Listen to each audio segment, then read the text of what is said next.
So next ఇప్పుడు directions గురించి మాట్లాడుకున్నట్లయితే Bengaluru highway కావచ్చు, ముంబై హైవే కావచ్చు ఎక్కువ సెల్లింగ్ పాయింట్ ఉంది అన్న. అవి కాకుండా మిగతా హైవేస్ పరిస్థితి ఎలా ఉంది? ఇప్పుడు ఒక్కొక్క హైవేకి ఒక్కొక్క డిఫరెంట్ సినారియో అండి. ఇప్పుడు ఫర్ ఎగ్జాంపుల్ మనం బెంగళూరు హైవే మాట్లాడితే అన్ని సెడ్యూల్ ఉండడము, ఇంటర్నేషనల్ ఎయిర్పోర్ట్ కనెక్టివిటీ ఉండడము, సేమ్ టైం రైల్వే కనెక్టివిటీ ఉండడము, అక్కడ రైల్వే లాజిస్టిక్ పార్క్స్ ఉండడము, same time international education universities ఉండడం అక్కడ, that same time spiritual concept Kalashantivanam కానీ ఇటు జిఆర్ కానీ ఇవి ఉండడము, ఇది ఒక్క బెంగళూరు హైవే టైపు. మనం అదే కంపేర్ టు శ్రీశైలం హైవే వచ్చామనుకో, ఇప్పుడు కొత్తగా future city development authority create చేశారు.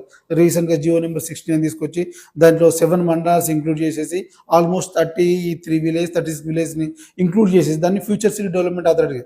సో ఇక్కడ కొంచెం ఇంప్లిమెంటేషన్ అవ్వడానికి టైం పెట్టినప్పటికీ కూడా కొత్త నగరం ఏర్పడడానికి అవకాశం ఉంది ఇక్కడ. కాకపోతే long term investment, mid term investment లా కూడా చూడలేము దాన్ని. Mid term to long term మధ్యలో మినిమం 5 years వెయిట్ చేయాలి. 10 years లో అయితే ఫ్రూట్స్ వచ్చే అవకాశం ఉంటుంది అక్కడ.